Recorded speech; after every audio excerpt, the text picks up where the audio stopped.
Good morning. I'm Michael O'Connor. I'm going to talk to you about retention. And of course, you will all be aware retention is important to any organisation. This presentation is largely focused on the armed forces, and some of the examples I'll give are mainly armed forces focused. But we are, of course, very interested in what we can do for the civilian workforce and opportunities there is in that space as well.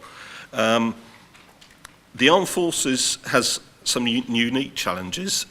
It's both a high churn organisation where we take large numbers of young, fit, talented people who serve for 4 years before returning to the wider economy, and a lower churn organisation where we take people on a long-term career where we develop their skills so they can perform more demanding tasks in the future. We need to balance both those demands and establish a right balance between the needs of individual services of different professions and different functions within the armed forces. And that means our policies need to be adaptable both for the individual and for the service. So we are interested in understanding how we can retain people for longer, how we can get a better return for the investment we place in our training and education of our workforce, and that we can have better policies which people wish to stay within the armed forces. To a certain extent, the armed forces have been, or their challenge of retention has been masked by the last 28 years of restructuring. Those of a certain age will remember the peace dividend that was started in 1990 and our newfound optimism about the Cold War and the future ahead. And since then, the armed forces has halved in size and the civilian component has reduced by 2/3. But that has meant that when we've restructured, we've been able to look on those capabilities which we need going forward. And therefore, the task of retaining people has been, as I said, somewhat masked. People leave the armed forces for a variety of reasons. There are those people who, as you would expect, leave administrative reasons, people who are medically retired, retire on health grounds, people who leave on disciplinary grounds. There are those people, and a large proportion, who enjoy a military career and see it to the end of their contract, as represented by the Orange Band. We have, in recent years, made redundancies where we've had specific capabilities we no longer required, and we've trimmed our workforce accordingly. But the bit which really concerns us, and the bit which we need to get the balance right on, is voluntary outflow, the green patch at the bottom. That's where people leave because it's no longer a fit. And voluntary outflow is a good thing, because if people are no longer happy in the organisation, the right time for them to leave. What we have to do is make sure we get the right balance between the investment we've made and the demands of the forces going forward. And as this rather snazzy chart shows, we have people leaving at different levels. As you'd expect, in the early years we have a lot of people who decide the armed forces isn't for them, and they leave in the first few years. And as the blue parts of this graph shows, those people who complete their service leave much later in their careers.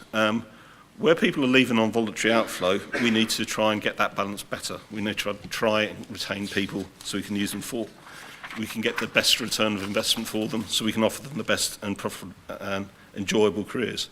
And the reasons people choose to leave are varied.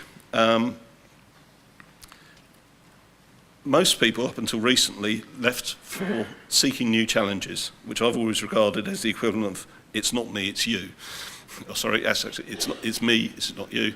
Whereas, of course, the second one, that went well, job satisfaction is all about you.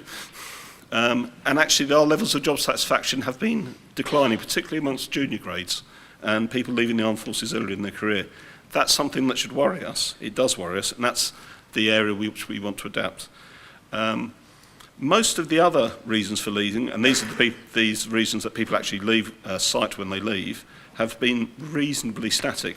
Pay and allowances for interest has increased in its importance, or the amount it's been cited, progressively over the last few years. Now, as you'll see from the format of the earlier presentations, these are the areas where we're hoping for you'll be able to offer some guidance, some advice, some innovative ideas. We're interested in understanding how we understand our people better, how we can get to what is causing them to want to move on, to want to leave the armed forces early. We want to understand that, in particular in demands of niche skills and capabilities. The armed force is a mixed church. It has a lot of different capabilities, many of which are in high demand elsewhere in the economy. The armed forces offers excellent opportunity to do some things. People get to a stage in their career, they want different things as part of their lifestyle. We need to find out how we can balance that better. And we need to be better, as I said, about understanding. Our management information and our understanding of people and the way they behave is an area where we think there's great opportunity for external innovation. Talked about reward. We need to understand the total reward package the armed forces receive and how that can be better targeted to meet needs of individuals. And as those individuals' lives change, how we can support them in that. We also need to balance responsiveness to the market and to individuals' needs with the working as part of an armed force, working alongside your peers and making sure you have balance and fairness within the system to make sure that it doesn't become too lopsided.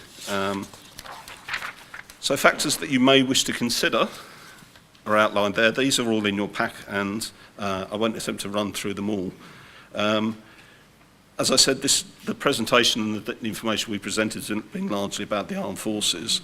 There are challenges in the civilian workforce as well, but the civilian workforce is fundamentally different in terms of its makeup.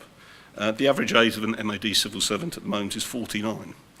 We have more septuagenarians than we have teenagers, which is surprising. However, over the next few years, we can expect large numbers of civil servants to leave, and we will be looking to how we retain key talents within that, particularly in those skills which are in high demand elsewhere in the market. So that's the overall challenge as we've set out. Very interested in your views and your ideas. Very happy to take questions.